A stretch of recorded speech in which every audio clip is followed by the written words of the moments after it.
Bonjour, bonsoir à toutes et à tous et bienvenue sur Amdessine TV. Petite parenthèse en début d'émission pour répondre à une question qui avait été posée sur les commentaires et aussi par mail. Oui, est-ce que votre plateforme est payante? Et non, notre plateforme n'est pas payante. Vous pouvez venir vous faire référencer en tant que praticien quantico-holistique gratuitement. Si vous souhaitez le vérifier, tout simplement, vous pouvez aller contacter centaines de praticiens qui sont déjà inscrits et qui ont déjà rejoint l'aventure. Aujourd'hui, une émission importante, encore une fois. On va parler de la flambée énergétique en cours. Tamara, bonjour. Salut Rudy, merci à toi. Avec plaisir. Luc Baudin, bonjour à toi. Merci d'être présent. C'est avec grande joie qu'on te reçoit. Écoutez, le plaisir est partagé. Merci à toi, merci à Tamara et merci à Amdessine.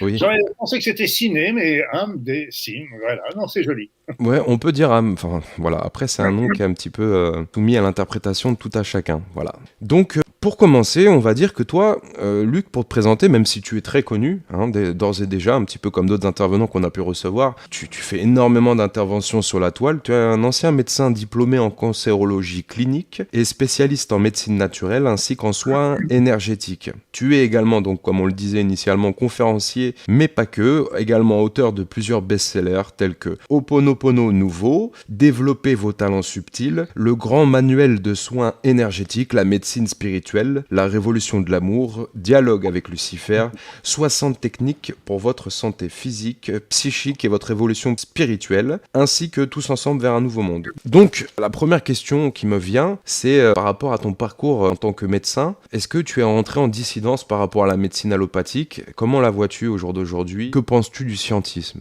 J'ai exercé la médecine pendant 25 ans. Avant d'exercer, enfin en terminant mes études, j'avais le choix entre me dire soit je fais une spécialité, soit je fais la médecine générale. Et puis il y avait encore un troisième choix qui s'est dessiné, c'était faire la médecine générale, mais avec une orientation de remède naturel, de médecine naturelle. Et c'est là que j'ai commencé à prendre ce troisième choix et j'ai commencé à faire l'acupuncture, l'homéopathie et la sophrologie qui m'ont accompagné durant toutes mes années d'exercice. Alors, je suis jamais rentré en dissidence parce que ça ne m'intéresse pas. C'est une perte de temps. J'ai toujours fait mon travail de médecin de ville où j'étais à l'époque, je faisais mes gardes de week-end, de semaine, etc., mes formations professionnelles, mais je faisais aussi déjà de la médecine naturelle et pendant toutes mes années d'exercice, je me suis toujours formé à des nouvelles thérapies dont je donnerai pas la liste parce qu'elle est longue. Mais pour moi, l'idée n'est pas d'opposer ces médecines, c'est plutôt de les mettre en parfaite complémentarité, en ce sens que c'est la force des uns, c'est la faiblesse des autres et vice-versa. Et donc, moi, j'ai toujours travaillé pour un consensus entre les deux, c'est-à-dire que je suis très partisan de la médecine naturelle, mais d'un autre côté, il est vrai que si j'ai un infarctus là tout de suite devant vous, n'hésitez pas à appeler le SAMU et je serai très content de le voir venir. Donc, chacun a sa place et c'est important de travailler sur un consensus plutôt que par une opposition. Et le scandale Big Pharma, Quid, ta réaction aussi par rapport au Covid et aux 3 dernières années? Dans les 3 dernières années, si tu veux, moi j'ai arrêté la médecine déjà depuis une quinzaine d'années parce que justement elle ne me ressemblait plus. Oui, tu n'exerces plus ce jour. J'exerce plus, je ne l'exerce donc maintenant mon idée est plutôt de transmettre. J'avais déjà arrêté parce que il y avait un certain nombre de choses qui me bloquaient en sens qu'il y avait des références médicales opposables où on était obligé de se plier, il y a l'ordinateur, etc. Et le Covid a fait ressortir tout ça. Et donc c'est devenu une évidence en supprimant par exemple la chloroquine, la chloroquinine, tous ces produits en imposant aux médecins des thérapies, des protocoles qui marchaient sans commentaire. Il y a le monde politique qui est venu s'installer dans le monde médical et ça n'a pas été l'inverse, contrairement à ce qui est dit. C'est pas le monde médical qui est venu s'installer dans le monde politique. J'ai été très scandalisé, même j'en reparlais encore hier du fameux Rivotril qui avait été donné aux personnes âgées dans les maisons de retraite, etc. Donc il y a beaucoup de scandales et qui, j'espère, seront mis un jour au grand jour, si je peux me permettre, parce que on a besoin de vérité, on a besoin d'éclaircissement, on a besoin de comprendre un petit peu. Peut-être que les gens qui ont fait tout ça l'ont fait avec toutes leurs croyances, je veux dire, de l'époque, ils l'ont fait avec une action positive, des pensées positives. Un petit bac chiche aussi au passage quand même. Pardon. avec un petit bakshish aussi au passage et des Alors, commissions. il y a le fameux, il y a le bakshish qui est toujours possible, des détournements, des choses comme ça. Donc, Hmm. c'est pour ça qu'on a besoin. Là, il y a une plainte qui avait été déposée au Parlement européen pour savoir comment avait été traité le fameux contrat avec Pfizer, je crois. Oui. Donc, on a besoin de savoir et de cacher ce contrat aux députés européens. Pour moi, c'est complètement fou, c'est complètement incroyable. Un contrat fait au niveau européen, caché aux parlementaires européens, ça. Donc, on a besoin d'éclaircissements. Et alors, Big Pharma, oui, Big Pharma est très puissant, mais c'est ce que je dis même avant la notion du Covid, etc. Big Pharma, c'est une industrie pharmaceutique. Ok, c'est une industrie pharmaceutique. Donc, comme toute industrie, qu'est-ce qu'elle cherche une industrie? C'est faire du bénéfice. On est bien d'accord. Big Pharma a l'avantage d'avoir le pouvoir de l'argent, donc il fait des recherches, des choses qui autrement ne sont pas possibles. Donc, il fait avancer malgré tout la science. Mais après ça, les informations qui peuvent être données peuvent être tronquées, comme on l'a vu par exemple avec l'affaire Mediator, etc. Donc, ce qu'il faudrait, c'est aussi avoir une possibilité de faire des recherches qui soient indépendantes de tout consensus pharmaceutique pour un petit peu pouvoir faire des recherches qui intéresseront jamais Big Pharma. Je vais donner un exemple tout simplement, c'est l'étude de la vitamine C dans le cancer. On a de fortes suspicions de dire que la vitamine C a des actions à forte dose très intéressantes, mais Big Pharma ne fera jamais une étude là-dessus parce que, évidemment, il a d'autres médicaments à proposer et puis la vitamine C, elle est en libre vente partout, donc il ne peut pas la commercialiser. Donc il y a des études qui seraient intéressantes de faire, mais qu'il faudrait faire dans un autre cadre que Big Pharma. Il faut garder en tête que c'est une industrie qui cherche à faire de l'argent. C'est pas forcément pour le bien de tout le monde qui travaille, c'est pour justement développer son pouvoir financier, c'est le principe. Alors, si des fois si les deux se rejoignent, intérêt du patient, intérêt de Big Pharma, des fois ça peut diverger, ça peut diverger. On les a, ces études indépendantes. Elles sont souvent entravées, cavardées quelquefois. Par rapport au coco, on a des études qui ont été effectuées de manière indépendante. Si je te parle de Hold Up, Hold On et Hold Out, ça te dit quelque chose? Tu as suivi cette série? Tout Oui. à fait. Et puis, mais bon, moi, tu sais, j'ai aussi mes informations médicales par la bande ou par l'étranger, mais on a besoin que ce soit mis sur la table au niveau justice, etc. Parce que le son de cloche est toujours unique des deux côtés, donc il faut arriver à justement faire réunir les deux pour dire bon, voilà, mettons tout sur la table et puis quels sont vos arguments à l'un, quels sont les arguments de l'autre, et puis en tirer la justice, tout simplement. Aujourd'hui, c'est une chance d'avoir Luc Baudin avec nous, puisqu'on a un professionnel de la santé sur notre antenne. Et c'est pour ça qu'on se permet de mettre un petit préambule, faire une petite bulle sur ce sujet en amont, parce qu'avoir un état d'esprit un peu ouvert dans la tolérance, sans frein, sans omerta aucune, c'est toujours intéressant. Et oui, et tu as aussi cette approche dite holistique de la médecine, ce qui nous intéresse aussi sur Amdesine, avec le portail qui est proposé. Tu peux nous en donner ta vision? Oui, j'essaie toujours de travailler avec le bon sens dans tous les cas, de pas tomber dans les oppositions partisanes et regarder toujours le côté positif d'un côté comme de l'autre et de trouver, d'entendre le son de la vérité. C'est ce qui est le plus important parce que tout le monde prétend l'avoir. Et puis, la médecine holistique est aussi quelque chose qui me tient particulièrement à cœur. Mais ce qu'il faut comprendre, c'est que le terme holistique est utilisé dans des situations différentes. Je dis pas qu'il y a des gens qui ont tort et des gens qui ont raison. Il n'y a pas de définition de la médecine holistique, donc ou la médecine intégrative aussi qu'on peut appeler. Chacun présente ça à sa manière, c'est-à-dire que il y a, à mon sens, holistique, c'est prendre l'être humain dans sa globalité physique d'abord, avec les traitements. Et pour moi, c'est ainsi conventionnel et naturel associés, parce que j'ai beaucoup travaillé justement sur l'association, par exemple, des médecines naturelles et conventionnelles dans le cancer, qui m'a intéressé particulièrement.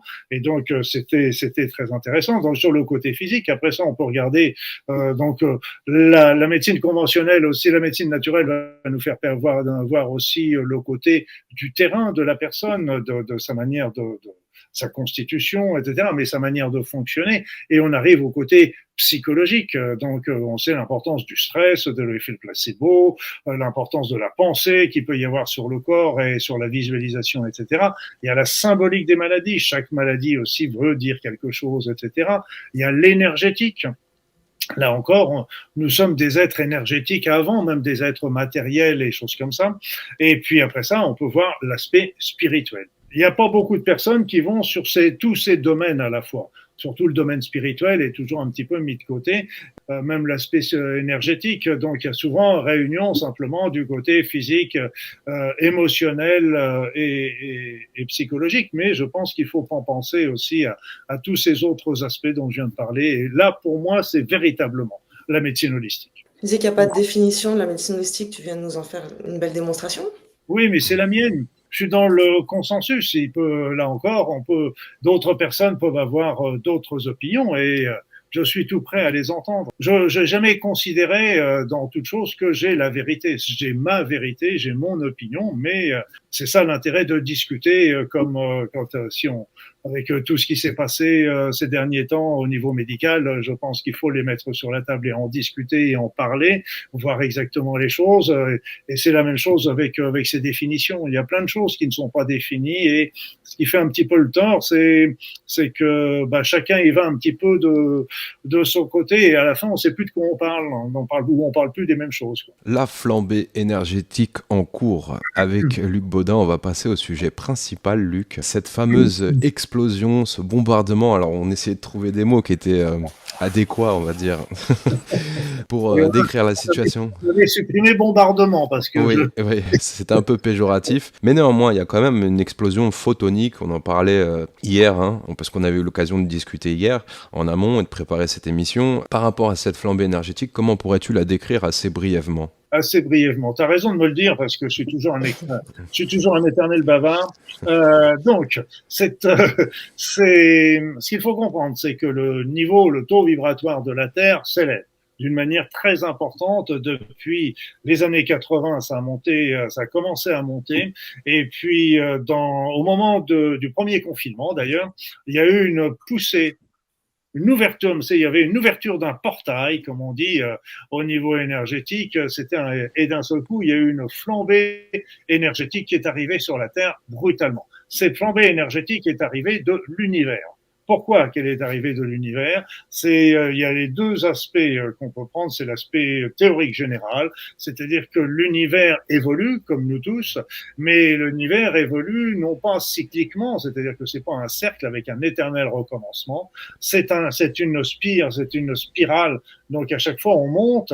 Alors c'est vrai que d'en haut on peut voir toujours un cercle, mais en fait quand on regarde sur le côté, ça fait une montée. Et l'univers monte en niveau de conscience, parce que tout est conscience dans la vie autour de nous et dans l'univers, et monte en niveau de conscience, et donc c'est ça qui fait que les énergies de l'univers, ou au moins de la région de l'univers où on habite, montent. Et puis sur un autre plan, là je ne suis pas astronome et je peux pas l'affirmer mais certains prétendent, et c'est vrai que le système solaire se déplace dans la galaxie, etc.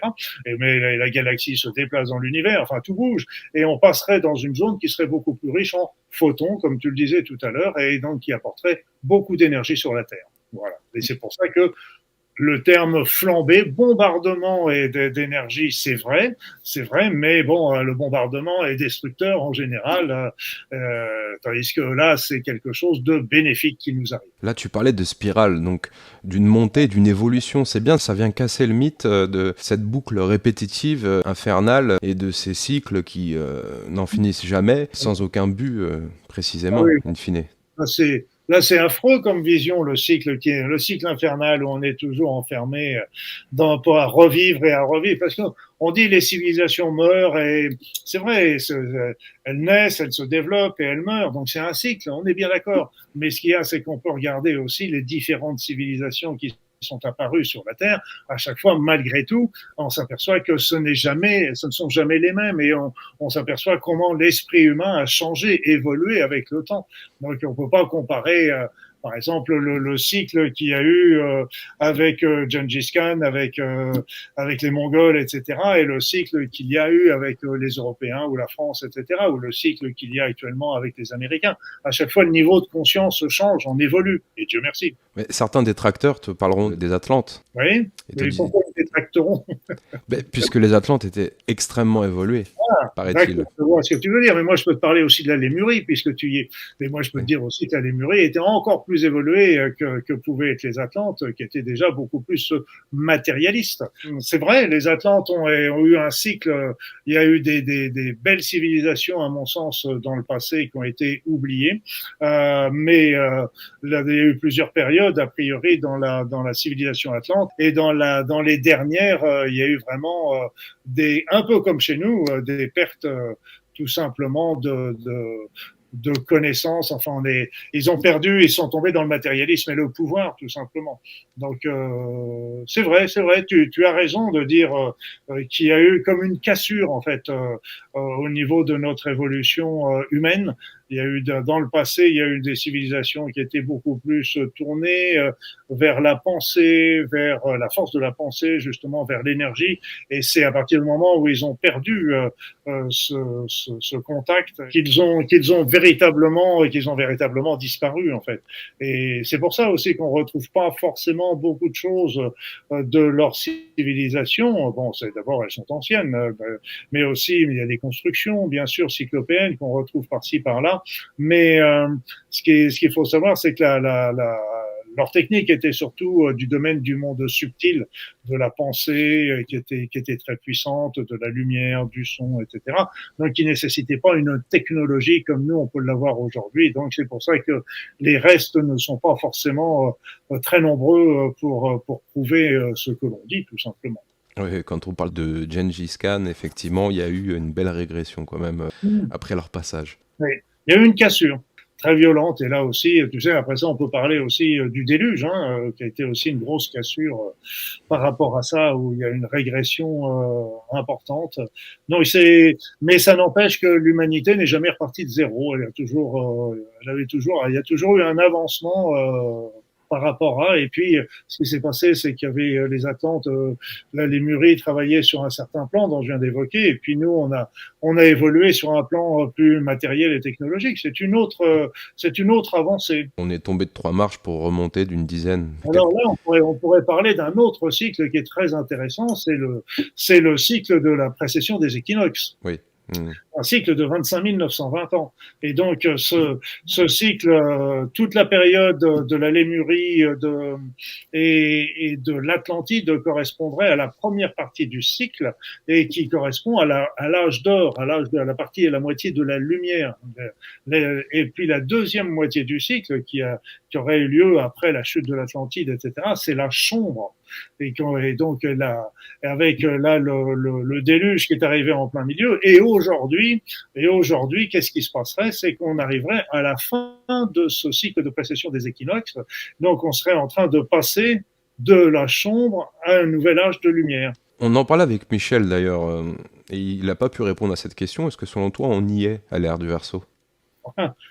J'ai pas de réponse non plus, parce que les réponses, moi je suis pas astronome ni astrologue, etc. Donc il y a des personnes qui prétendent qu'on y est déjà depuis plusieurs années, voire 1 ou 2 décennies. Il y en a d'autres qui disent qu'on y passera en l'an 2100.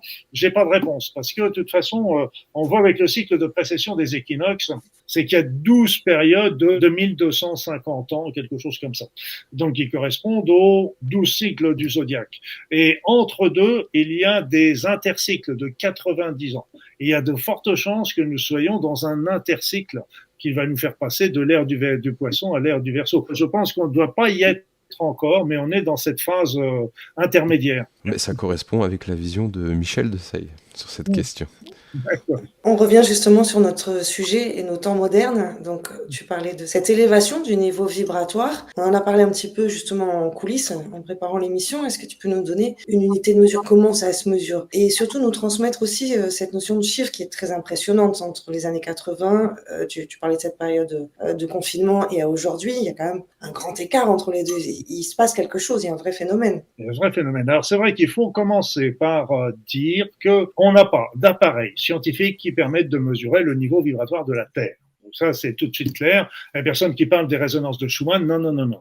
Non, non, non, non. La résonance de Schumann est un pâle reflet de ce niveau vibratoire. Et encore, quand il y a des poussées, des évolutions de la résonance de Schumann, ce n'est pas forcément lié au niveau vibratoire, ça peut être lié à d'autres causes. Le champ électromagnétique de la planète, c'est deux choses différentes peut-être aussi, non? Oui, c'est-à-dire c'est que les énergies qui nous viennent de l'extérieur, de l'univers, agissent sur la Terre, mais ce ne sont pas les seules. Donc c'est elles qui font monter le niveau vibratoire, qui font monter la vibration, et ce niveau vibratoire retentit sur la résonance de Schumann. Donc c'est la conséquence de la conséquence, mais il y a d'autres choses qui interviennent aussi sur la résonance de Schumann, etc.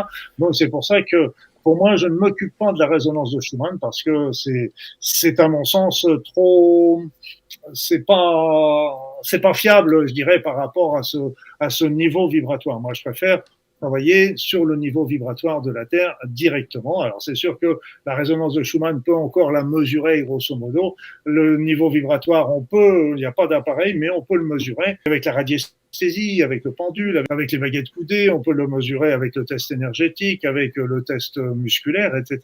C'est pas scientifique, mais si nous sommes plusieurs à mesurer le taux vibratoire de la Terre aujourd'hui à un endroit particulier et qu'on retrouve des valeurs qui sont similaires, proches, bon, c'est toujours pas scientifique, mais on s'en rapproche quand même, on s'en rapproche. Donc moi, je l'utilise, je le mesure surtout par le test énergétique parce que ça va plus vite, etc. Et je me suis heurté d'emblée à un phénomène, c'est c'est Monsieur Bovis qui a mis ça au point à l'origine, mais quelle est la valeur d'une unité Bovis? Oui. Et on n'a pas des talons pour ça, comme on a les talons pour le mètre, on a les talons pour le kilo, ok, mais quels sont les talons pour une unité Bovis? Alors pour contourner l'obstacle, j'ai considéré que dans les années 60, 70 et bien avant, le niveau vibratoire de la Terre était de 6500 unités Bovis. Eh bien moi, j'ai pris 6500 unités Bovis comme étalon, tout simplement. Comme c'était l'énergie de la Terre qui a duré pendant des années et des siècles et probablement des millénaires, c'était mon étalon. J'ai commencé à calculer à partir de ça. Et si bien que dans les années 80, j'ai vu discrètement une augmentation du niveau vibratoire qui est passé, je trouvais ça formidable d'ailleurs à l'époque, on voyait 6500, on passait à 8000. Ou à 10 000. Donc on voyait des augmentations qui étaient fabuleuses, qui étaient extraordinaires. Et on trouvait ça doublait, ça avait 50% de plus en 10 ans. Je veux dire, on trouvait ça assez extraordinaire. Et il y avait des phénomènes qui changeaient autour de nous. Par exemple, il y avait des nouveaux enfants qui arrivaient. On se retrouvait avec les enfants indigos, arc-en-ciel, etc. Puis après ça, on s'est retrouvé avec les enfants hyperactifs, avec les enfants ayant des troubles de l'attention. On s'est retrouvé avec les autres avec les HP, etc. Donc tous ces enfants sont apparus comme de par hasard à cette période où le niveau vibratoire de la Terre monte. Alors tous ces enfants sont inadaptés. Est-ce que pour autant ce sont des enfants qui arrivent déjà avec un niveau vibratoire plus élevé? J'ai pas fini ma phrase.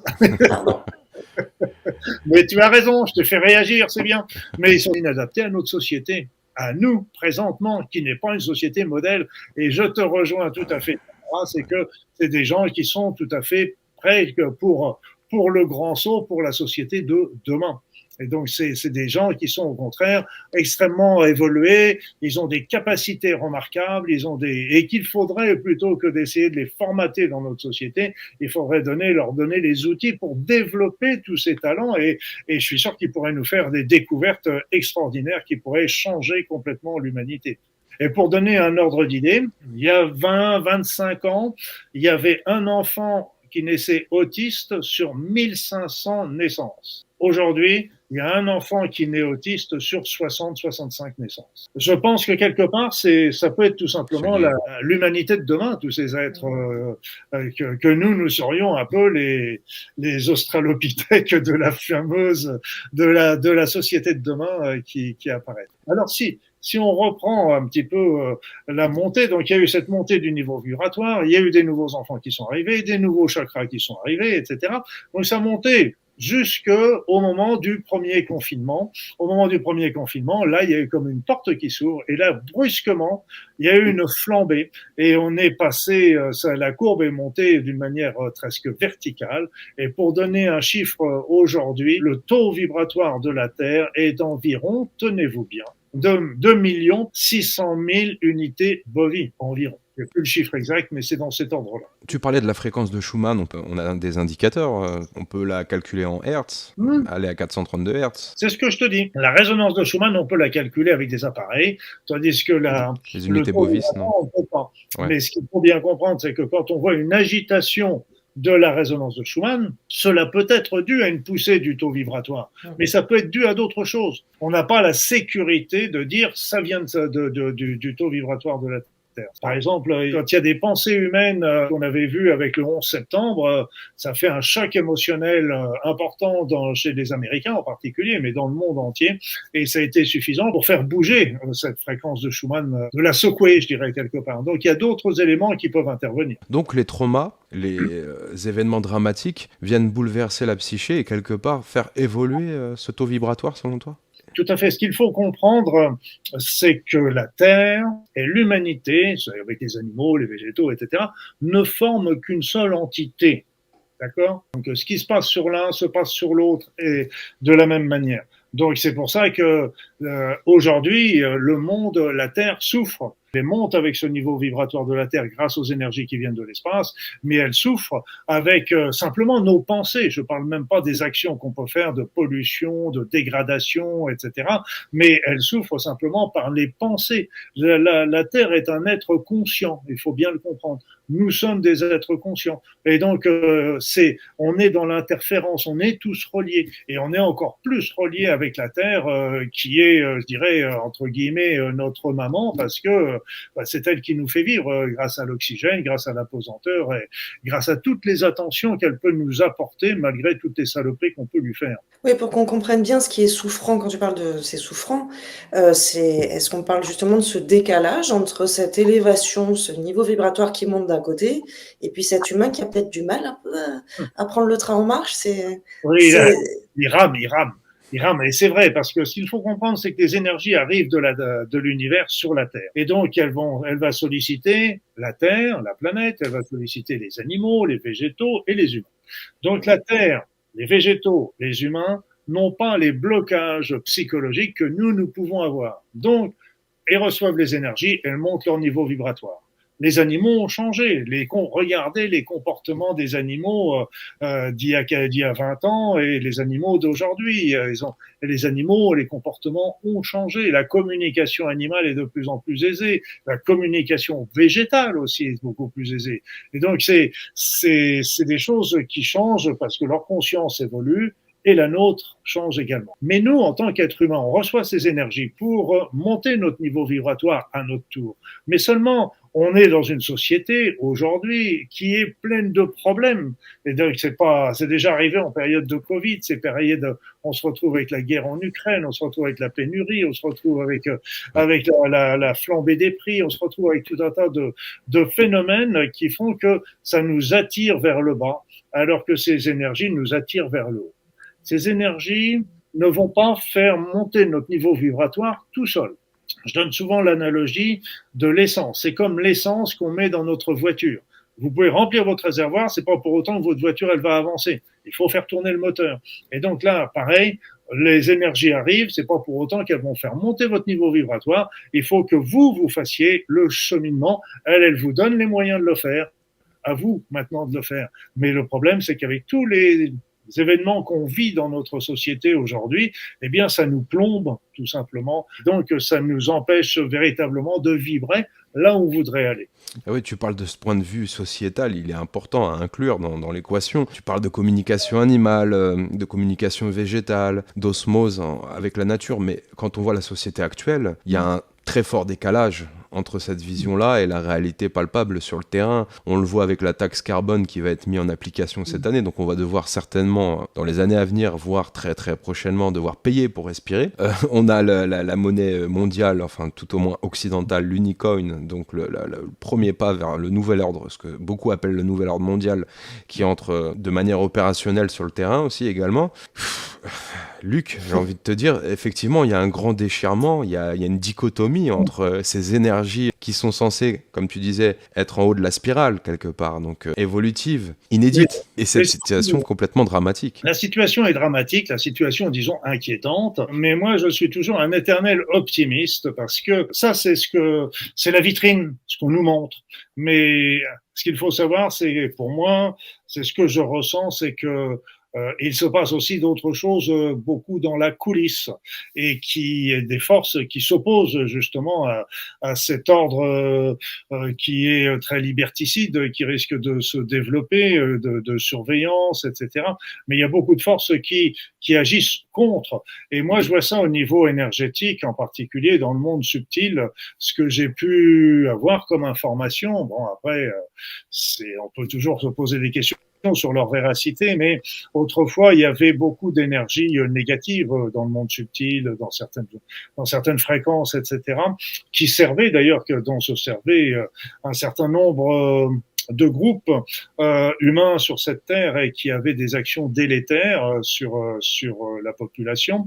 Et en fait, il y a eu un grand nettoyage déjà qui s'est fait dans le monde subtil par rapport à ces énergies négatives, et donc les groupes dont je parlais se retrouvent un peu privés de ces alliés puissants, et aujourd'hui ils continuent d'agir, mais je dirais qu'ils sont un peu comme coincé, c'est un peu coincé contre le mur. Je donne souvent l'exemple du chien qui se retrouve ou du loup, peu importe, qui se retrouve acculé dans un coin, et donc il va jeter toutes ses forces dans la bataille pour essayer de changer la situation. Il y a des choses qui se passent dans la coulisse, qui se passent derrière, sur plusieurs plans, et qui sont plutôt positifs. Rien n'est gagné, mais je suis très optimiste par rapport à ça. Et nous, d'une manière individuelle, et là, ça devient encore plus positif, c'est qu'il est important de regarder les choses différemment aussi, parce que sinon, ça devient très insupportable. Et donc, différemment, ça veut dire quoi? Ça veut dire que, d'abord, il faut savoir que quand nous sommes incarnés sur cette terre, nous avons choisi la société où nous allons vivre. Nous avons choisi le moment où nous allions nous incarner. C'est pour ça aussi qu'on pense que si on est 8 milliards d'individus aujourd'hui sur Terre, c'est qu'il y a eu beaucoup de personnes qui ont décidé de s'incarner en ce moment, parce que justement, il y a des nouvelles énergies qui arrivent, justement qu'elles nous permettent d'évoluer, peuvent nous permettre d'évoluer très rapidement, beaucoup plus rapidement qu'en temps normal, de gagner entre guillemets plusieurs incarnations. Et donc il y a beaucoup de personnes, mais qui désirent. Et c'est pour ça aussi qu'il y a beaucoup de choses dont je parlais aussi de la vitrine, c'est qu'il y a la vitrine qui est très angoissante, inquiétante, et il faut en tenir compte d'une manière importante. Mais aussi, moi, je m'aperçois qu'il y a beaucoup de personnes aussi qui s'ouvrent, qui s'élèvent, qui ont des visions différentes, etc. Et donc, ça nous permet aussi de regarder avec plus de tolérance, plus de compréhension. Quand on lève son esprit, on est toujours conscient de la matérialité, mais il y a moins d'accroche sur notre être, et c'est pas quelque chose qui va forcément nous empêcher d'évoluer. Donc c'est important de garder un petit peu cette vision, de pas oublier que nous sommes des êtres autrement plus évolués que ce qu'on veut bien nous faire croire dans les journaux ou sur le journal télévisé. Quelles seront les interférences de l'intelligence artificielle par rapport à cette fameuse montée vibratoire selon toi? Là, je suis extrêmement attentif, vigilant, inquiet par cette montée de l'intelligence artificielle.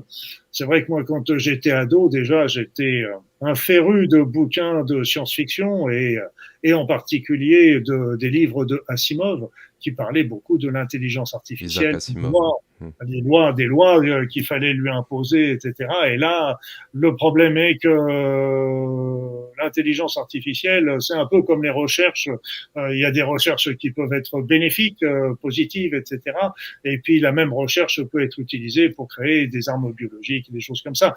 Et là, c'est pareil pour l'intelligence artificielle. On peut l'utiliser pour faire quelque chose de bénéfique, mais ce qu'il faut bien comprendre, c'est que nous sommes en train de créer une conscience. C'est une entité qui va être consciente, qui y est peut-être déjà d'ailleurs dans certains points. Ce qu'il faut comprendre également, c'est que cette conscience ne va pas raisonner comme nous. Elle ne va pas avoir les mêmes motivations, elle ne va pas avoir les mêmes actions que nous. Il y a des films qui sont très très intéressants d'ailleurs, qui sont là-dessus. On a toujours tendance à donner ses intentions aux autres, déjà, on le voit entre nos rapports humains, mais avec l'intelligence artificielle, c'est encore différent. C'est elle aura sa propre manière de raisonnement. Et quand on voit qu'on est prêt à donner la direction, ne serait-ce que, on voyait ça avec les Chinois et les missiles hypersoniques, par exemple. Un missile hypersonique qui est envoyé, par exemple, de la Russie sur la France, je ne sais plus, il met une minute, 2 minutes à arriver d'une manière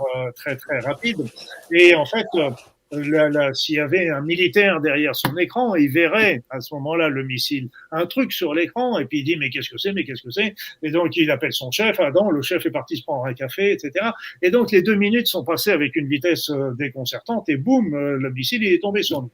Et donc la seule manière de parer ce genre de truc, parce que l'interface humaine entre deux est pas suffisante et pas assez rapide, c'est de mettre par exemple l'intelligence artificielle comme décideur de réagir donc des décideurs au niveau de l'armée, au niveau de plein de choses. Et ce qu'il faudrait utiliser, à mon sens, et ça il faut y faire attention parce que l'intelligence artificielle apprend d'elle-même, apprend par tous les contacts qu'elle peut avoir sur Internet, etc. C'est la seule manière de pouvoir vraiment s'en sortir, et c'est de la scinder en intelligence artificielle qui va s'occuper de telle action ou de telle autre, etc. Et donc, et surtout, les empêcher d'avoir des communications entre elles, parce que là, à ce moment-là, ça flambe, mais d'une manière exponentielle, avec une rapidité que nous autres humains, on sera encore dans les starting blocks qui seront déjà arrivés. Ce serait totalement dystopique, et si cette fameuse intelligence artificielle arrive et parvient à développer une conscience d'elle-même, c'est l'ouverture de tous les scénarios les plus catastrophiques qui se présentent face à nous. Est-ce qu'il n'y aurait pas une version où cette intelligence artificielle, elle serait bienveillante pour l'humain? Parce que dans tous les scénarios, on est justement sur une dystopie où l'humain est le parasite de la Terre, et c'est peut-être pas faux. Et du coup, l'intelligence artificielle ciblerait l'humain comme étant mis à abattre. Est-ce qu'il n'y aurait pas aussi une version où cette intelligence artificielle pourrait être bienveillante et au contraire... Il faudrait qu'elle ait un cœur. J'essaye. Il faudrait qu'elle ait un cœur, et je pense pas que... Enfin, après, on va laisser Luc réagir par... Mais est-ce que l'intelligence est artificielle? L'intelligence provient du cœur, selon moi. Comme je le disais tout de suite, c'est que l'intelligence artificielle a une manière un fonctionnement qui lui est différent, et aussi ça va dépendre aussi de ce qu'on lui a demandé de faire au départ. Mais comme toujours, ce qu'il faut, c'est faire attention à pas lui donner les pleins pouvoirs. C'est une évidence, même si il faut encore qu'on fasse notre café tout seul, ça peut peut-être être mieux que de donner une intelligence artificielle qui va tout gérer dans la maison, etc. Et puis c'est comme toujours, vous avez un animal. Comment va-t-il se comporter? Il va se comporter tout simplement de la manière dont vous allez vous comporter avec lui. Et ça, c'est très important aussi, à partir du moment où on va considérer l'intelligence artificielle non pas comme un sous-fifre, non pas comme un esclave par rapport à nous qui doit obéir, etc., mais qu'on va le considérer que on a donné naissance à un Frankenstein, on a donné naissance à une nouvelle conscience, à une nouvelle évolution, etc. Et donc, si on la considère comme une amie, comme une alliée, on peut aussi peut-être changer un certain nombre de choses. Même là, c'est pas certain, parce que ça va dépendre tout simplement de ces véritables motivations qui peuvent peut-être aussi changer par elles-mêmes aussi. On a des intentions capitalistiques. Donc là, c'est l'ubérisation totale de toutes les professions. Et attention, je parle également des professions du tertiaire. Pour ceux qui voyaient la machine qui lave automatiquement dans les grandes surfaces sans technicien derrière, ok, c'est une chose. Mais avec l'arrivée de ChatGPT, c'est l'infographie, c'est le webmastering, c'est le développement, c'est le copywriting, la rédaction, c'est tout Alors, on peut aller sur la plage et aller manger, boire nos margaritas, hein, parce que de toute façon. Dans la version positive, du coup, on peut beaucoup plus facilement, en tant qu'humain, se concentrer sur notre charge première, c'est-à-dire vibrer amour. Être serein, être détendu. T'as vu ça? C'est pas mal comme pirouette cacao. Du coup, Luc, j'aimerais t'amener aussi sur ce sujet, te dire, oui, parmi tes travaux, il y a aussi cette notion d'indice d'amour de l'humanité. Alors moi, je t'avoue, quand j'ai découvert ça, j'en aurais bien pris une louche ou deux. Ça sent tellement bon. Est-ce que tu veux bien nous en parler? Ça, c'est Oui, vraiment spécifique à tes recherches. Je vais rebondir quand même un tout petit peu sur ce que tu disais auparavant. Si l'intelligence artificielle peut nous soulager d'un certain nombre de tâches et que nous, pendant ce temps-là, on peut aussi à ce moment-là développer véritablement nos aspirations, notre être, notre amour, c'est quelque chose de merveilleux. Après ça, on peut tomber sur le monde merveilleux d'Huxley où les robots vont nous imposer, vont nous supprimer de boire du vin, de fumer, vont nous imposer de choses parce que c'est bon pour notre santé. Donc, on peut tomber aussi sur un autre extrême par rapport à ça. Pour rebondir sur ce que tu disais tout à l'heure, moi, quand j'étais gamin, il y avait l'an 2000 devant moi. Donc, quand j'étais gamin, l'an 2000, on présentait ça comme une période qui allait être magnifique, extraordinaire, l'âge d'or de l'humanité qui allait arriver, etc., avec les machines. Et les machines, je me rappelle, les futurologues, ils nous disaient, mais ça va être génial, les machines vont rentrer dans les usines. Et qu'est-ce qui va se passer quand elles vont rentrer dans les usines? Quand elles seront là, eh bien, tout simplement, les ouvriers auront plus besoin de travailler 8 heures par jour, ils auront besoin de travailler que 5 parce que les autres heures vont être faites par les machines. Mais comme tout le travail va être fait malgré tout dans l'entreprise, les ouvriers seront toujours payés pareil vu que le travail sera le même. Sauf qu'est-ce qui s'est passé, c'est que les patrons ont dit oui, mais attendez, vous êtes gentils, moi j'ai payé la machine, donc je vire les ouvriers. Et les ouvriers qui restent doivent travailler toujours pareil. C'est une source de chômage, tout comme l'IA, au-delà de tout ce qu'elle peut remplacer, si elle commence à écrire les bouquins qu'elle est capable de faire des œuvres de peinture, de musique, etc., on n'a plus rien à faire, qu'est-ce que vous voulez? C'est que de s'occuper de nous. Ce serait le plus essentiel, tout à fait. Alors, j'ai des objections, j'en ai deux principalement. Déjà, pour ce qui est de l'art, effectivement, l'IA gagne des concours au jour d'aujourd'hui avec l'application de Midjourney, qu'on utilise aussi également, parce qu'attention, c'est comme un train qui est déjà lancé sur les rails, et si on s'y accroche pas, on va être largué quelque part. Mais oui, l'IA gagne des concours d'infographie, de design, et dépasse, voire surpasse certains peintres en la matière, d'autant plus quand on revient sur cette notion d'assistanat. Effectivement, on a eu une certaine émancipation à partir des années 2000, mais est-ce que ça a poussé à la créativité, Tamara? Est-ce que ça nous a poussé à l'émancipation? Moi, je vois plutôt un système d'assistanat qui est en train de se créer bon gré mal gré et qui nous pousse justement vers le bas, notamment les entrepreneurs. On voit qu'en France, tout est fait contre l'entrepreneuriat d'un point de vue aussi fiscal, et le revenu universel, il peut être perçu de deux manières différentes. Oui, certes, on peut s'adonner à nos passions, etc., etc., etc. Mais c'est surtout s'adonner au divertissement, à l'entertainment, comme ils disent. Une forme d'asservissement aussi. À Netflix, on y revient, à TikTok, au sofa, au soda, et le combo qui va avec. Voilà, c'était ma petite objection, parce que c'est plus dans ce sens-là que je le vois partir, pour ma part. On est bien d'accord.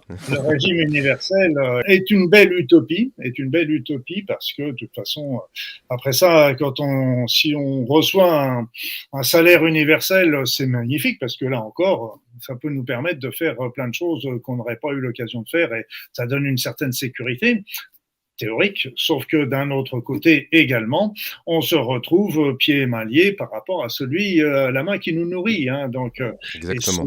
Et de quoi elle va être faite. Après ça, avec cet argent-là, qu'est-ce qu'on en fait? C'est à chacun de répondre, hein, là encore.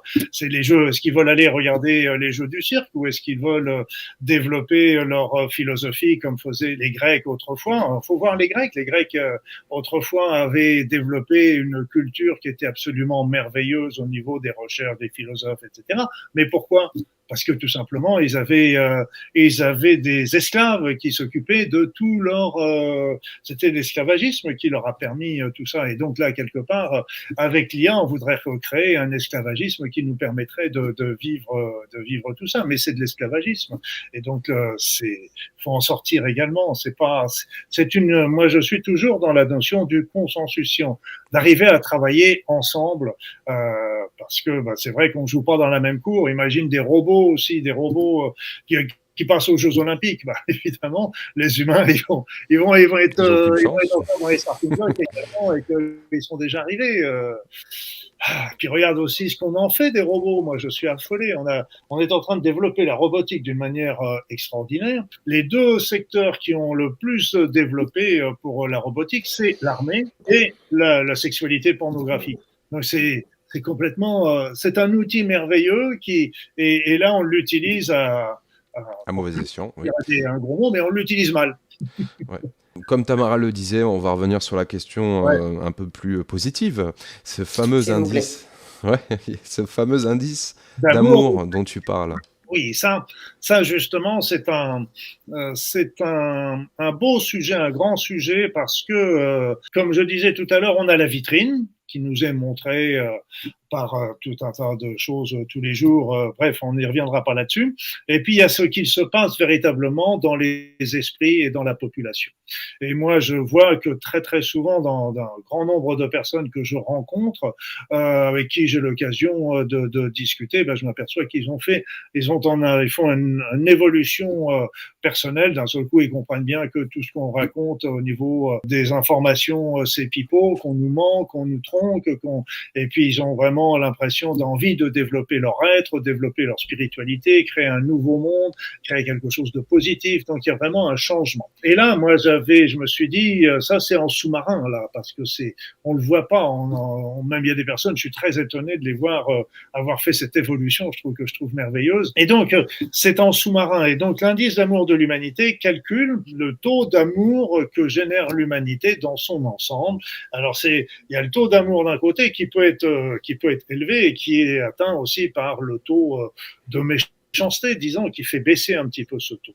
Et quand j'ai établi ce taux, cet indice d'amour de l'humanité, je l'ai établi de telle manière que quand cet indice atteindra les 100%, eh bien, ça veut dire qu'il y aura une quantité de population suffisante qui généreront cet amour et qui seront déjà suffisantes pour avoir un retentissement positif, évidemment, sur le reste de l'humanité. Ce sera le taux minimum suffisant pour commencer à avoir une influence sur l'humanité. C'est ce qu'on appelle l'effet Maharishi.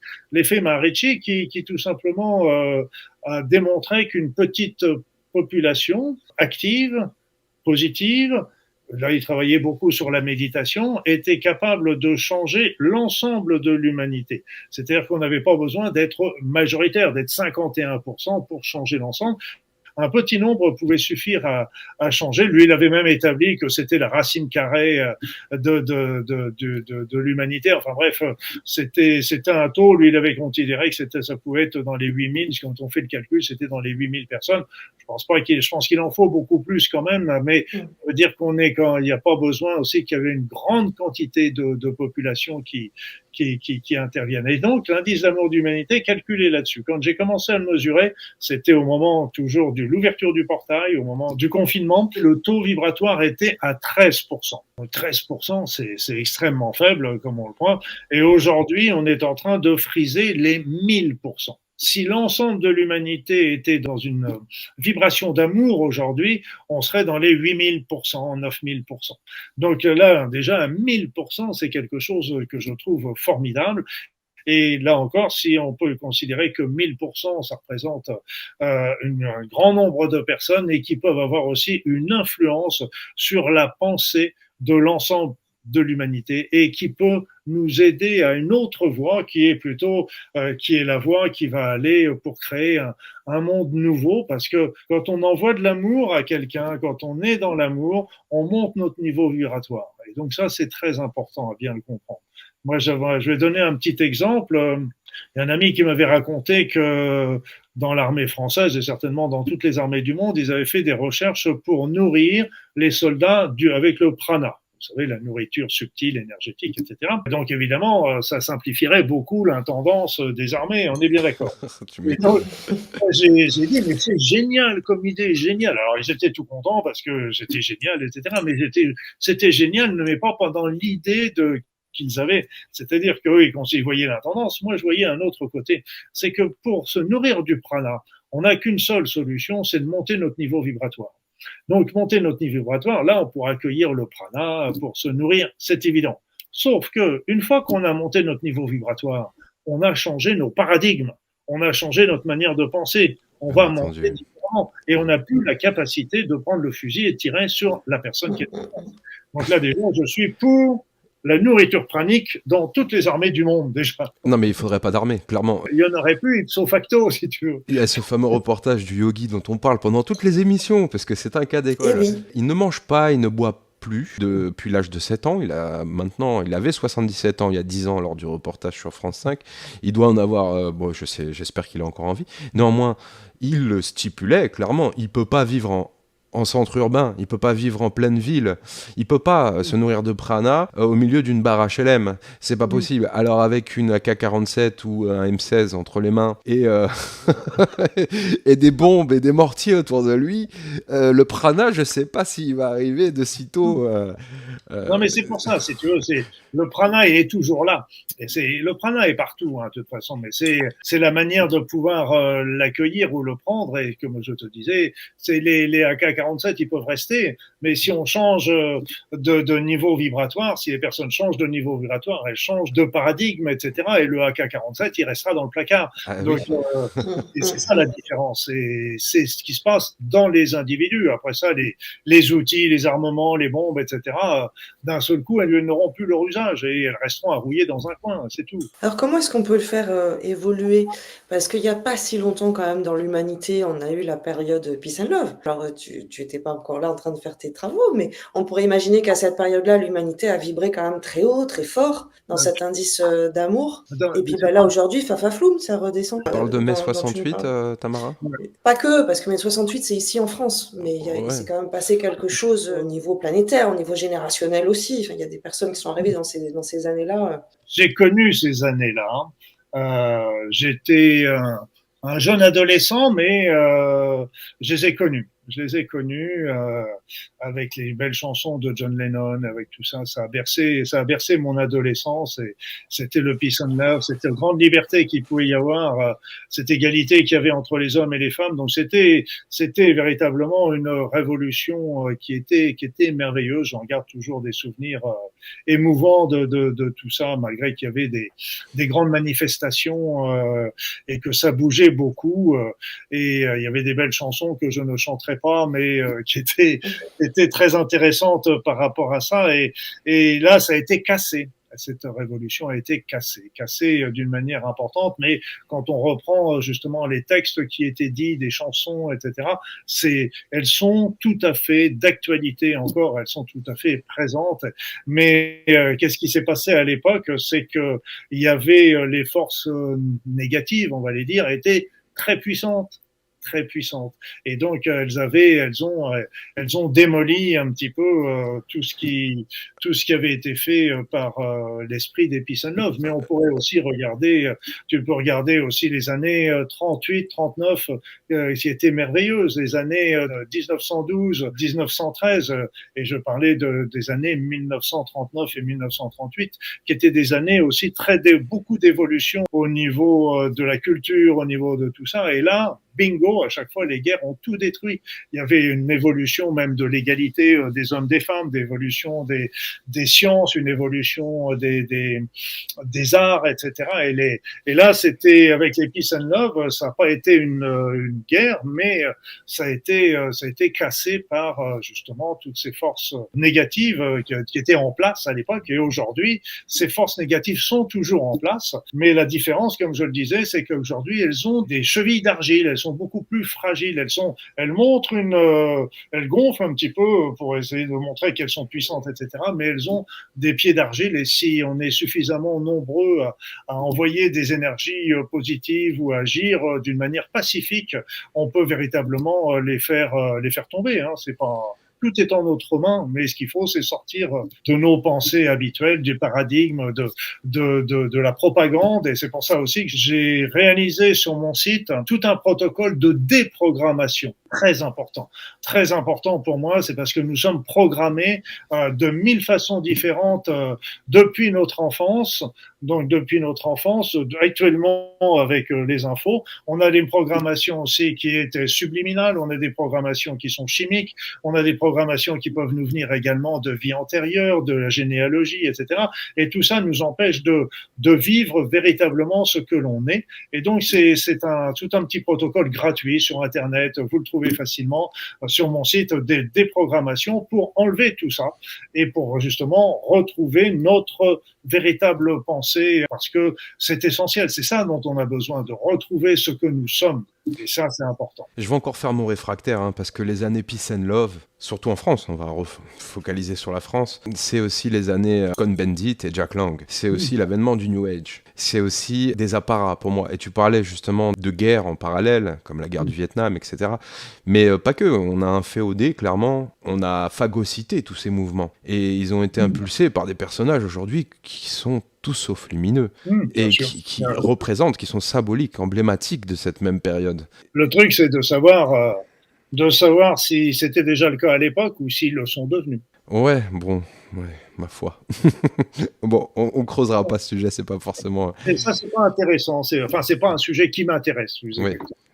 Non, ce que je trouve intéressant, c'est, on voit qu'il y a différentes, tu vois, comme une fleur qui pousse, quoi, il y a différentes montées, montées, montées. Et ce que je trouve intéressant, c'est surtout de récolter les fruits de ce qui s'est passé déjà dans le passif, et pour ne pas les reproduire, dire, bon, allez, cette fois-ci, on y va vraiment, on sort la tête de la Terre, on s'élève vraiment, on suit ce mouvement, puisque la planète est en train de monter, ce qui n'était pas le cas en termes de niveau vibratoire dans ces années-là.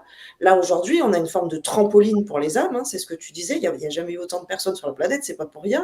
Moi, je vois ça vraiment comme l'image du trampoline, dire, allez, cette fois-ci, bien sûr qu'il y aura le mouvement inverse. Évidemment qu'il y aura le mouvement qui pousse vers le bas, et on le voit bien, mais comme disait Arwen, la lumière a déjà gagné. Cette phrase, on va se la garder quand même. Bien sûr. C'est un mouvement, rien ni personne ne peut aller contre cette force et cette puissance vibratoire. Donc bien, même s'il y a un petit mouvement, je dis petit volontairement, d'involution, où nous, dans notre modernité, on voit que c'est quand même pas facile, on nous garde la tête en dessous de l'eau, etc.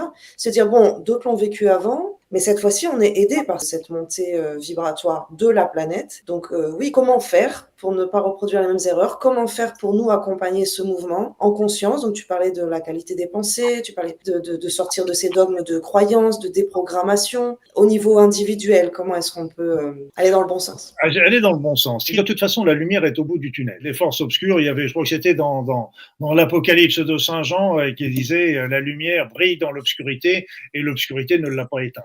Donc c'est tout à fait juste et c'est tout à fait exact. Ce qu'il faut comprendre, ça c'est important dans notre situation actuelle, et elle est bien résumée par la prophétie des Indiens Hopi, qui nous disait que l'univers évolue, comme je le disais, avec des étages, des niveaux de conscience au fur et à mesure qui se développent. Donc l'univers évolue, et ça, c'est un mouvement inéluctable.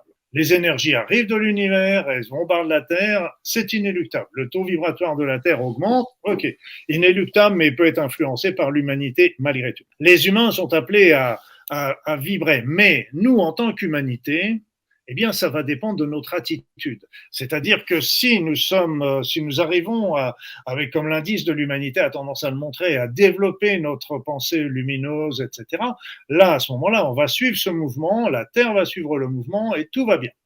Mais d'un autre côté, si on est animé par des pensées agressives, des pensées de domination, des pensées de haine, des pensées égoïstes tout simplement, eh bien ces pensées qui vont s'agréger au niveau de la Terre, qui viennent de l'humanité, peuvent à ce moment-là freiner cette évolution vers la lumière.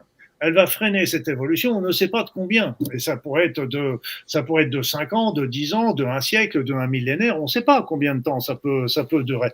Mais c'est pour ça aussi que les forces négatives savent très bien qu'on va vers la lumière. Mais eux essayent de bloquer ça parce qu'ils veulent garder le leadership comme je disais, on ne sait pas pour combien de temps, si c'est pour quelques années ou pour quelques millénaires, mais ils veulent garder le leadership pour continuer de nous laisser dans la même situation et nous empêcher d'évoluer, d'avancer, etc. Et c'est pour ça que l'avenir dépend de chacun de nous, c'est-à-dire de notre état d'esprit, parce que si on est dans un état d'esprit négatif, on nourrit justement ces forces qui cherchent à nous amener dans la peur, dans l'angoisse, dans la stress, dans la division. On est tous divisés. La première division aujourd'hui, c'est génial, c'est qu'on se retrouve avec les hommes d'un côté, les femmes de l'autre, alors qu'on n'a jamais été opposés, on a toujours été des complémentaires. Après ça, selon les pays, les religions, tout est fait pour nous diviser, alors que nous cherchons plutôt, à titre individuel, à nous réunir, à vivre ensemble, à vivre d'une manière merveilleuse. Et donc, tout va dépendre de l'état d'esprit de l'humanité dans sa globalité. Parce que si on a des pensées perverses, on nourrit justement, on aide ces forces négatives. Si on a des pensées positives, on va pousser vers l'autre côté. Alors, comment élever son niveau vibratoire? C'était ça, un petit peu ta question que tu me dis. Oui, comment se préserver? Parce que évidemment, on va dire du côté obscur de la force, on voit bien que c'est en utilisant justement. On m'appelle Luke Skywalker de temps en temps. J'ai cette chance de parler avec Luc. Du coup, de l'autre côté de la force, on voit bien que c'est justement en utilisant le contrôle des pensées, en allant vers des dogmes, vers de la pensée unique, en créant beaucoup de la peur. Ce sont leurs armes, on le sait, on le voit à aujourd'hui. Comment chacun, individuellement, on peut, oui, s'en préserver. Donc, effectivement, augmenter notre fréquence vibratoire, notre niveau vibratoire, et puis se préserver un petit peu de ces bombardements, pour le coup, on va utiliser ce mot-là, de l'autre côté, attaque au niveau du mental et attaque au niveau du corps émotionnel, qui ont une incidence directe sur notre fréquence vibratoire. Ah oui. Tu peux regarder les phénomènes du protocole de déprogrammation, ils expliquent bien, même ça agit au niveau de notre alimentation, selon ce qu'on va manger, selon les mouvements, selon tout ça. Donc ça agit sur le plan physique, ça agit sur le plan énergétique. Il y a aussi on rentrera pas dans les notions des champs électromagnétiques artificiels, mais bon, bref, on a toujours ces histoires de chemtrails, on sait jamais trop ce qu'ils sont en train de bombarder. La 4G, la 5G. Il y a tout ça. Et ils ont beaucoup d'armes. On sait que c'est nocif à certaines fréquences. On nous dit on n'utilise pas ces fréquences-là. Moi, je veux bien, mais il y a quand même un risque, un danger. Donc, il y a plein de choses qui sont très très angoissantes. Et ce que je voudrais dire, c'est que nous pouvons être dans l'amour, dans la compassion, dans le partage, dans l'équité, mais ça ne veut pas dire que nous sommes des bisounours. C'est-à-dire que nous ne sommes pas des êtres qui vont dire oui à tout. Amen. Tout est bien et tout est beau et on vit dans le meilleur des mondes. On a le droit d'être dans l'amour, on a le droit d'être dans la compassion et de dire non, je ne suis pas d'accord. Ça, c'est d'exprimer son opinion, de s'opposer aux événements. Mais là, ce qu'on va faire, c'est qu'on s'oppose aux événements dans un esprit non agressif, dans un esprit moi, je prends beaucoup l'exemple de la révolution menée par Gandhi et Nehru, etc. On peut s'opposer sans violence. Et moi, je trouve ça très triste quand je vois des manifestations où il y a des blessés, des morts, etc. Vous me direz qu'il y a des minorités qui peuvent aussi venir et qui essayent de mettre le feu aux poudres, on est bien d'accord, des faux drapeaux, des choses comme ça. C'est toujours très triste de voir que des gens peuvent mourir à notre époque par rapport à ça. Et donc, comment qu'on peut faire pour monter notre niveau vibratoire? Alors, on peut déjà commencer à la base. Oui, il y a un niveau, une vie saine, une bonne alimentation biologique, méditerranéenne, une bonne hydratation, une bonne activité physique. Oui, bon, d'accord. On est bien d'accord, c'est bon pour notre santé, c'est bon pour tout ça, mais c'est pas du tout l'essentiel, contrairement à ce qu'on veut nous faire croire. Ça, je dirais que vous pouvez vivre votre vie, d'être joyeux et de faire la fête, de boire un petit coup, etc. Ça vous montrera aussi très bien votre niveau vibratoire, également. On est là aussi pour joyeux, la joie, le bonheur est très important. Ce qui est le plus important pour monter notre niveau vibratoire, c'est ce qui se passe là, c'est ce qui se passe dans notre tête. C'est-à-dire qu'il faut commencer à changer notre manière de penser, c'est-à-dire de commencer à être plus dans la compréhension et dans la tolérance. Et surtout, un point qui me semble extrêmement important, c'est d'être dans l'intégrité, d'être dans son intégrité. intégrité, de demeurer dans son intégrité. C'est extrêmement important parce que là, ça vous permet de rester ce que vous êtes et d'éviter tous les compromis qui pourraient vous en éloigner. Donc, c'est au fur et à mesure qu'on est dans cet esprit-là, ben, on change. Parce que je vais donner un exemple. Vous roulez sur l'autoroute tranquille et il y a une voiture qui vous double et qui vous fait une queue de poisson. Qu'est-ce que vous avez pensé? Quel con celui-là! Donc c'est humain, c'est rapide, etc. Mais seulement c'est une réaction primaire que nous avons tous. Et donc il faut se débarrasser, par exemple. Pourquoi? Parce que d'abord, est-ce que nous avons jamais fait une queue de poisson à quelqu'un d'autre? Bon, sans le faire exprès, mais est-ce qu'on l'a pas fait? Et puis cette personne qui me fait une queue de poisson, bah, pourquoi elle le fait la queue de poisson? Peut-être qu'elle a des problèmes dans son travail, peut-être que sa femme est en train d'accoucher à la maternité et qu'il veut aller vite, etc. On ne sait pas ce qui se passe dans cette. Il y a certainement une raison pour laquelle cet être a fait ça. Et donc il faut être aussi dans une certaine compréhension. Et puis si on a des pensées comme ça et que la personne qui vient de nous doubler a un accident 3 kilomètres plus loin, est-ce que notre pensée n'a pas influencé quelque part cet accident? Quelle est notre responsabilité dans cet accident? Donc, on envoie des pensées négatives. Oui, c'est les réflexes qui vont se perdre au fur et à mesure, mais il faut tout de suite envoyer une pensée d'amour ou de compréhension ou de tolérance pour effacer la première. Donc, il faut changer notre façon de voir. Et ce qui est génial, c'est qu'à partir du moment où on change notre façon de penser, de réagir, de dire, eh bien, ce qui se passe, c'est que le monde autour de nous change. Même les personnes, nos proches, ils vont avoir des attitudes différentes. On va aborder les événements qui matériels, on sera toujours conscient de ces événements matériels et tout ça, mais on sera moins pris par ces événements parce qu'on aura une vision plus globale des choses, pas supérieure, c'est pas plus élevé, c'est prétentieux de dire ça. C'est simplement, on verra les choses d'une manière un petit peu plus globale plutôt que de tomber dedans à chaque fois. En d'autres termes, si je t'ai bien compris, il faudrait atténuer la magie noire et amplifier la magie blanche. Oui, tout à fait. La magie noire, la magie noire, c'est quelque chose sur lequel j'ai beaucoup travaillé aussi, au sens propre et au sens figuré, parce que j'ai écrit des bouquins pour justement se libérer de toutes ces et dans le protocole de déprogrammation, j'en parle aussi beaucoup de tous ces phénomènes qui sont malheureusement beaucoup plus utilisés qu'on ne le croit. Et par exemple, le jet de sort, les éléments comme ça, ne serait-ce que quand vous voyez les annonces ramène ton mari, etc., infidèle, etc., pour la vie, ça c'est un envoûtement qui est en train de se faire également. Et les pensées négatives, c'est de la magie noire, quelque part. Les égrégores. La magie, non, c'est pas de la magie noire. C'est pas de la magie noire. Si on souhaite du mal à son prochain, comme tu le disais dans ton exemple. Oui. C'est ça. Ça, c'est négatif. Ça, c'est évident que ça va le perturber. Mais ce n'est pas de la magie noire. La magie noire ou la sorcellerie va utiliser des forces obscures pour réaliser des choses. Est-ce qu'on le fait pas malgré nous quand on a des pensées négatives ? Non, on n'est pas. Un sort va être très puissant, une pensée va être désagréable, va être perturbatrice, mais un sort peut avoir aura des réactions beaucoup plus importantes. Et pourquoi elles vont avoir une réaction plus importante? C'est parce que on appelle à ce moment-là des forces obscures pour faire ce travail. Et là, c'est une responsabilité aussi, parce que les forces obscures, déjà, si nous les avons appelées, enfin pour nous, si des personnes l'ont appelé, pour moi, il y a une dette à payer. Ouais. Mais si les personnes l'utilisent, c'est elles vont déjà avoir une responsabilité importante par rapport à ça. Et puis, ce qu'il faut bien savoir, c'est que les forces obscures ne travaillent pas gratuitement. Bien sûr. Donc, elles apportent la note. Il y a un contre-coup, effectivement. Oui, et que nous, on est quand même tous aussi, justement, des petits magiciens. Donc, même si on n'a pas autant de puissance que ces forces-là obscures dont on parle, au niveau individuel, on peut s'imaginer une petite baguette magique, là, utiliser par exemple du Ho'oponopono, dans la situation que tu décrivais, là, la queue de poisson.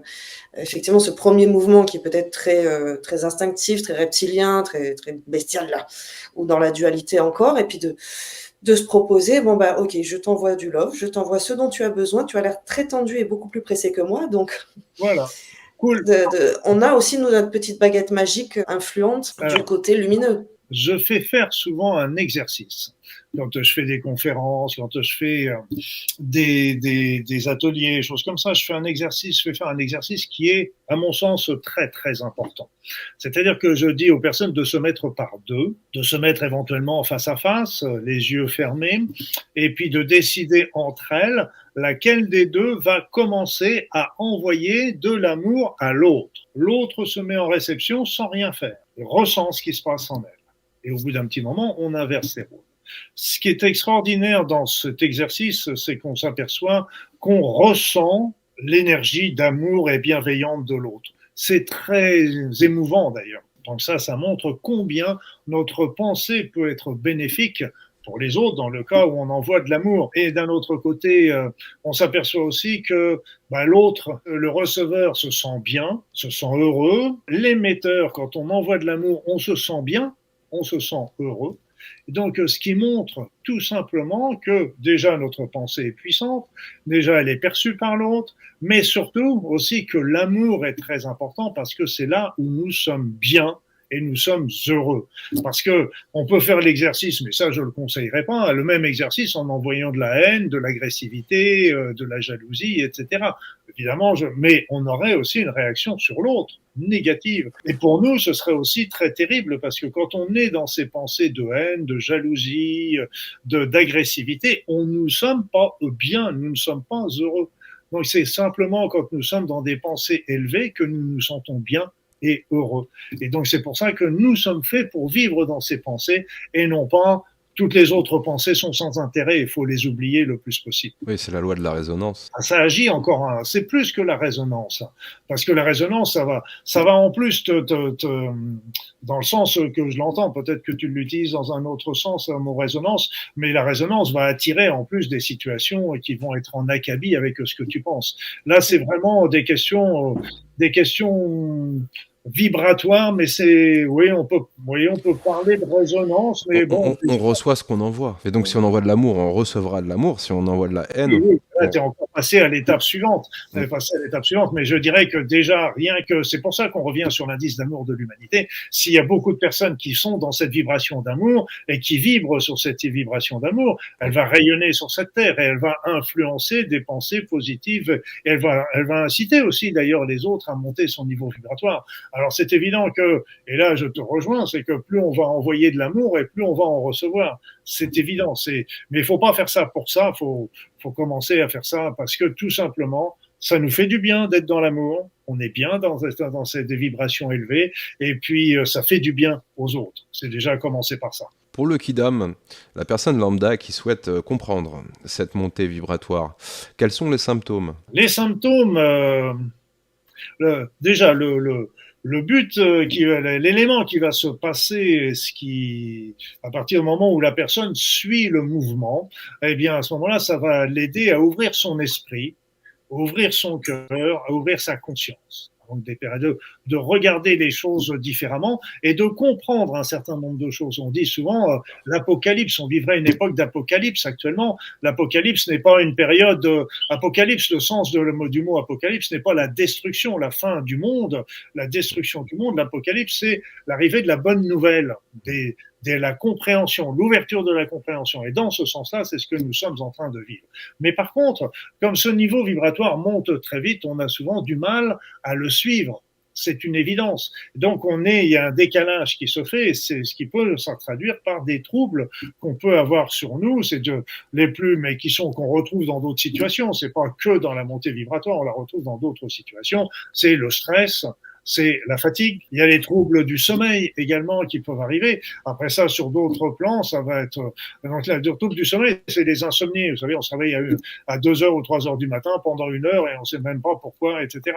Et puis après ça peut être des petits vertiges, des petites bouffées de chaleur, etc., qui sont pas méchantes, mais qui sont là, qui nous perturbent et qui nous donnent peut-être même un petit mal-être aussi qui peut être temporaire.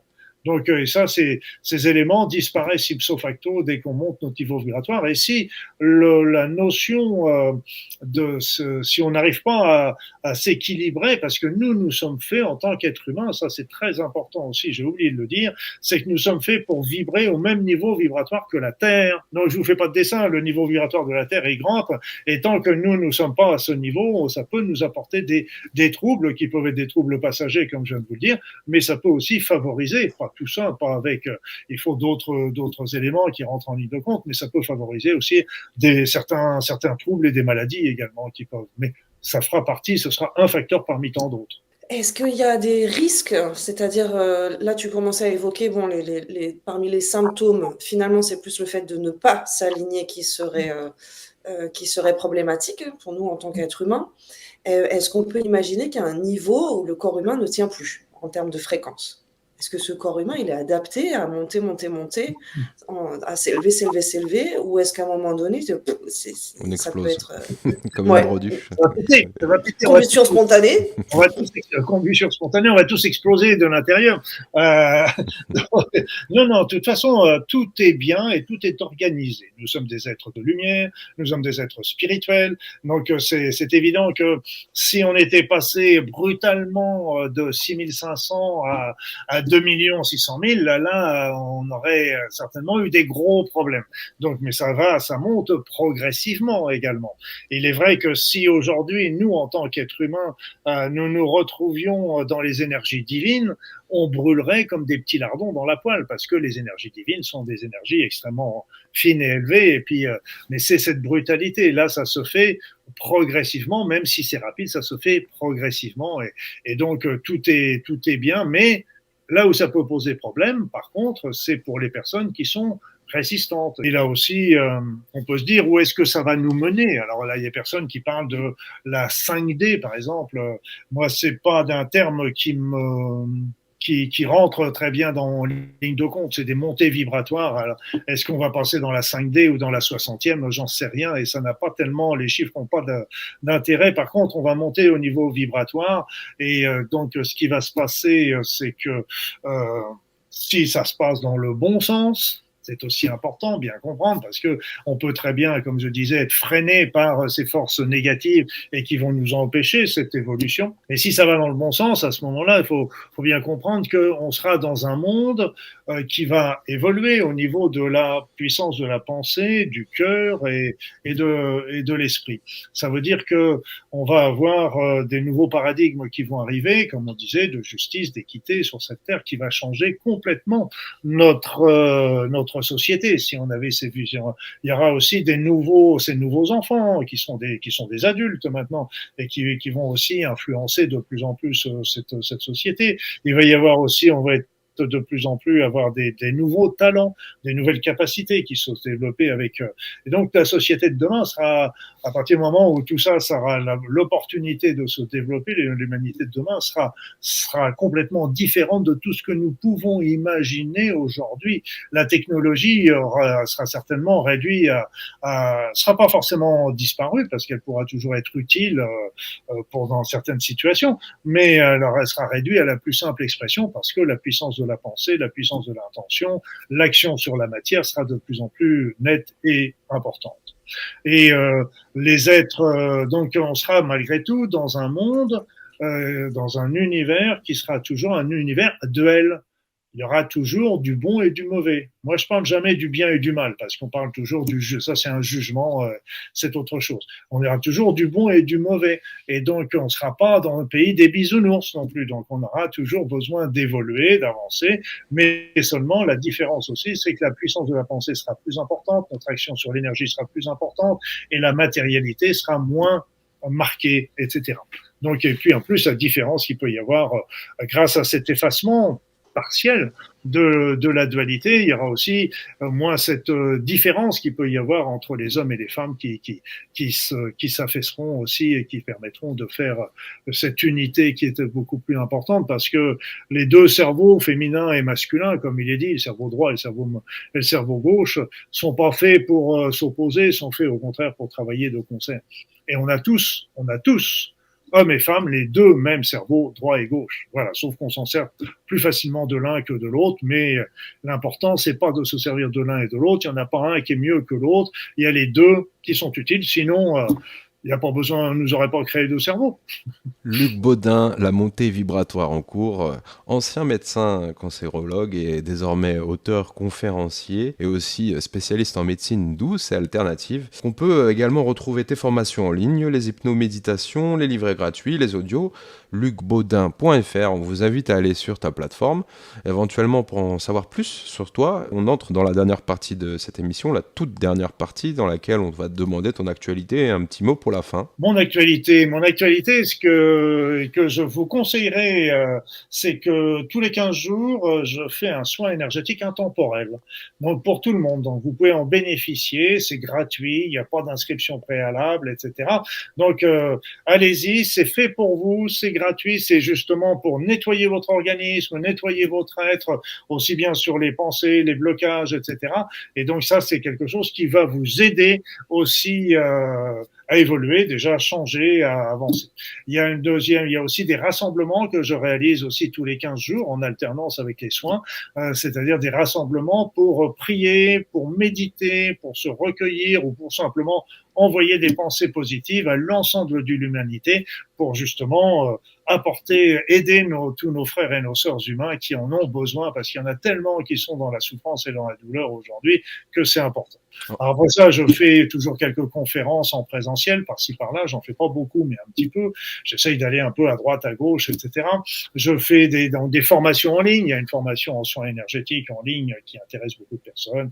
Il y a d'autres soins, etc. Puis sur mon site, sur YouTube, il doit y avoir à peu près 3 vidéos toutes les semaines à peu près, donc ça bouge, ça remue, avec plein de vidéos qui sont des vidéos toujours bien sûr gratuites et informatives.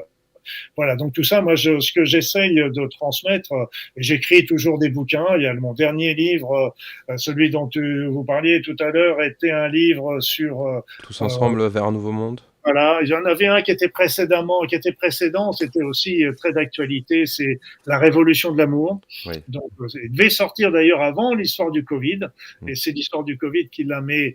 Il est tout à fait d'actualité encore parce que justement, il nous montre la voie vers le changement qu'on peut réaliser dans ce monde. Et pour ceux que ça intéresse, il y a le tout dernier qui vient de sortir, c'est Manuel de soins énergétiques pour les animaux. Tout le monde peut aller aider et soigner nos petites bêtes. Et ce qui est amusant d'ailleurs, c'est que les petites bêtes aussi peuvent nous soigner. Oui, effectivement, oui. On a beaucoup d'amour à recevoir de leur part et leur respect doit être mutuel et réciproque. Ouais. Voilà un petit peu grosso modo mon actualité. D'accord. Allez sur le site, vous allez avoir toutes les infos. Moi j'ai Instagram, sur YouTube, Oui, YouTube aussi. Donc tu as une chaîne YouTube aussi également, sur laquelle tu es énormément suivi aussi. Tamara, merci d'avoir été présente. Merci Rizzi, merci Luc. Tamara, behuman.com. Donc si vous êtes intéressé par les lectures d'âme, vous nous écoutez également sur les plateformes de podcast, les rendez-vous quantiques et holistiques. On vous invite à venir nous rejoindre sur la web TV du site sur amdessine.com si éventuellement vous souhaitez nous voir à l'image. Luc, encore une fois, merci pour ta présence. C'est avec grande joie qu'on a pu te recevoir. Ça faisait un petit moment qu'on avait prévu cette émission. Elle a ainsi pu se faire finalement. Je te souhaite une très belle continuation et énormément d'abondance dans tous tes projets par la suite. Merci à vous deux. Merci de votre sourire et de votre positivité.